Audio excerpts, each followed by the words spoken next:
Somewhere in a quiet museum hangar sits a machine so secret, so impossibly advanced, that an entire nation built only one of it, and then never dared to build another. These aren't just old planes, these are the last survivors. Aircraft that broke the sound barrier, touched the edge of space, and rewrote the rules of flight forever. Most were scrapped, lost, or destroyed. But a handful escaped the cutting torch, and what's left will absolutely stun you. Number 10, the Convair B-36 Peacemaker. Let's start with sheer jaw-dropping size.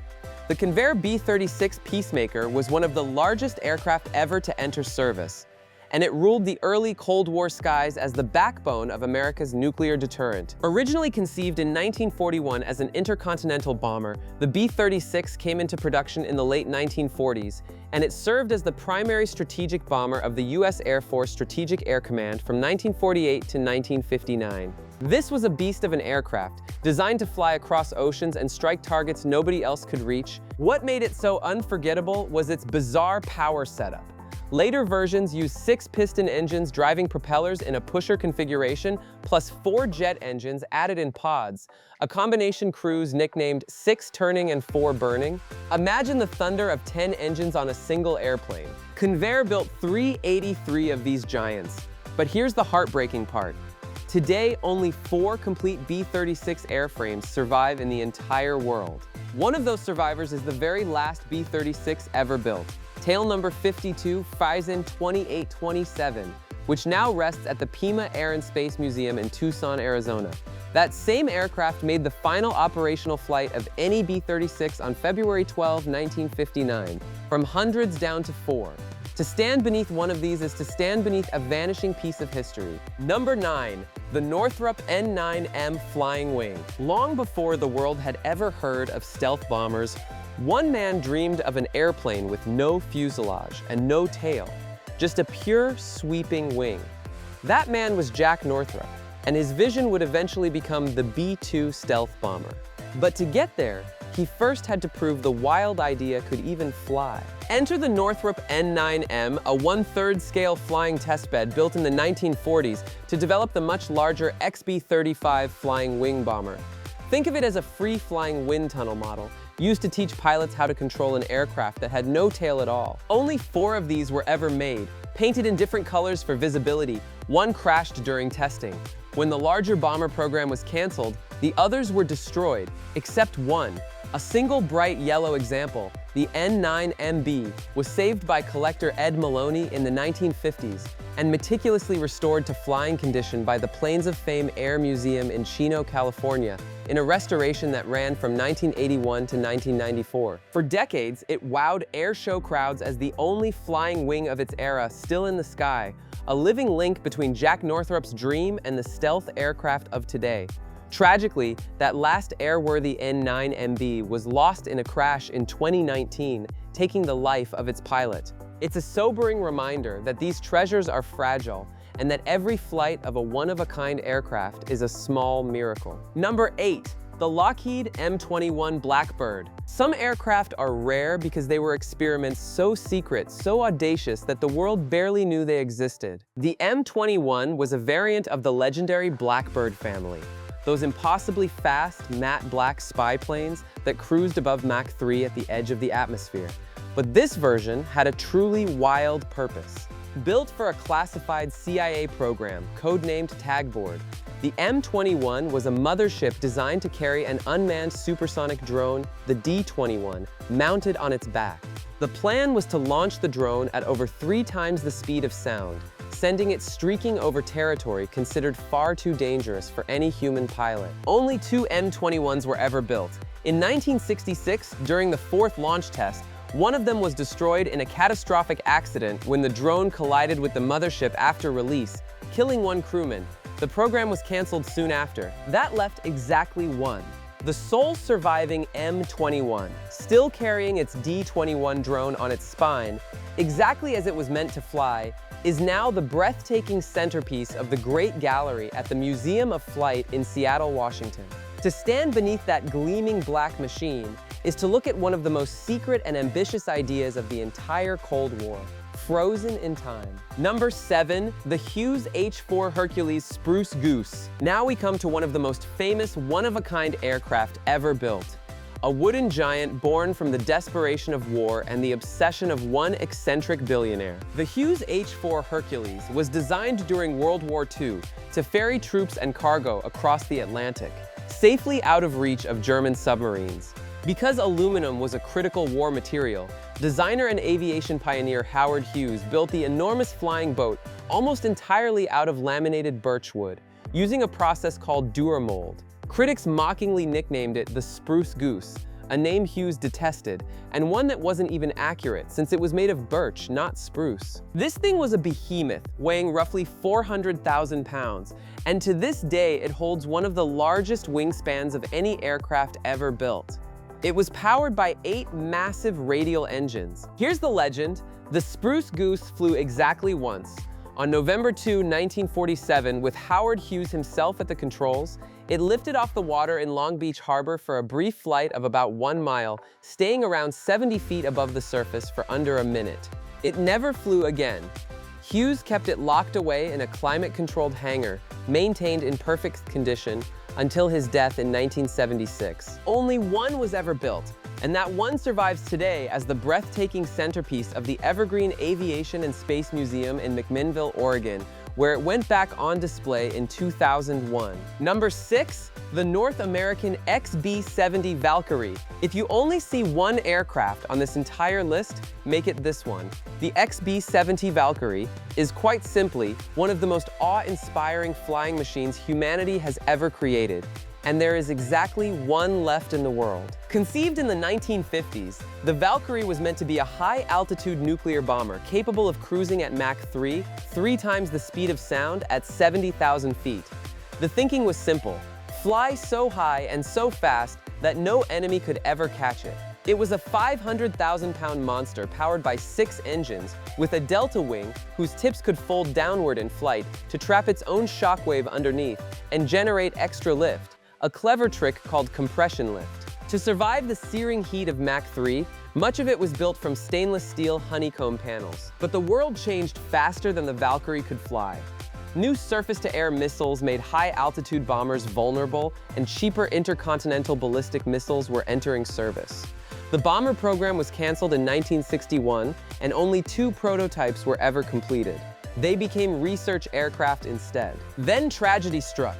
On June 8, 1966, the second Valkyrie was destroyed in a mid-air collision with an F-104 chase plane during a photo flight, killing 2 pilots.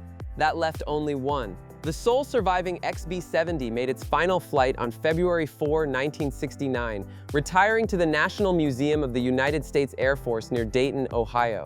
It is, to this day, the only place on Earth where you can witness this magnificent machine. Number 5, the North American X-15. This one didn't just fly fast. It flew so high and so fast that the men who flew it earned astronaut wings. The North American X-15 was a rocket-powered research aircraft built to probe the very edge of space and the limits of hypersonic flight. Like the early rocket planes before it, the X-15 didn't take off from a runway. It was carried aloft under the wing of a B-52 mothership, then dropped at altitude, where the pilot would light its rocket engine and blast toward the heavens. The numbers it achieved are still staggering more than half a century later. The X-15 reached speeds of nearly Mach 7, almost 7 times the speed of sound, and climbed to altitudes high enough that several of its flights officially crossed the boundary into space.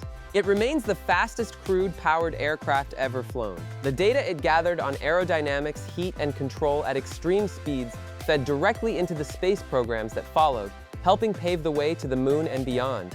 A surviving X-15 hangs today in a place of honor, a slender black dart that once carried human beings to the doorstep of space, and a reminder that some of humanity's boldest leaps were made in machines built only a handful at a time. Number 4, the Douglas A-36 Apache. Here's one most people have never even heard of, and that's precisely what makes surviving examples so precious. The A-36 was developed around the same time as the early P-51 Mustang, that legendary fighter of World War II.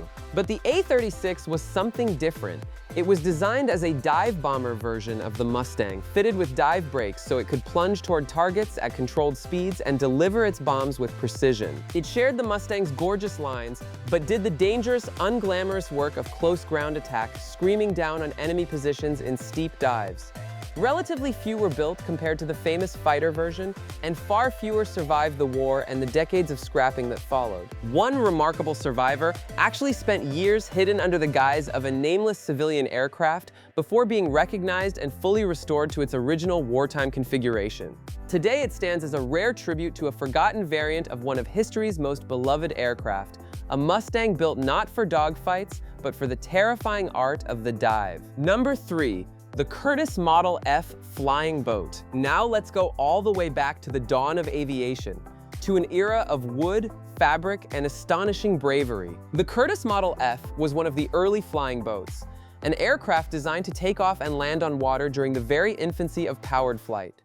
These machines came from Glenn Curtiss, one of America's true aviation pioneers, and a fierce rival of the Wright brothers. The early biplanes of this lineage featured genuinely revolutionary design choices for their time, including innovative engine and propeller placements that were cutting edge in the earliest days of flight. Aircraft from this pioneering age are extraordinarily rare.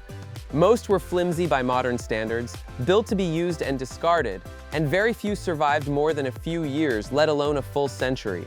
The American Heritage Museum holds what is described as the world's only fully restored and operational Curtiss Model F flying boat, a living, breathing artifact from a time when simply leaving the ground was a death-defying act of courage. To see one is to glimpse the very first chapter of human flight. Number 2. The Wright VinFizz. If the Curtiss takes us to the dawn of flight, this next aircraft takes us to one of its most jaw-dropping early triumphs. The Wright VinFizz earned its place in history as the first aircraft to cross the entire American continent. At the controls was Calbraith Perry Rogers, who attempted the grueling coast-to-coast journey in 1911, just 8 years after the Wright brothers' first powered flight at Kitty Hawk. Think about how insane that was.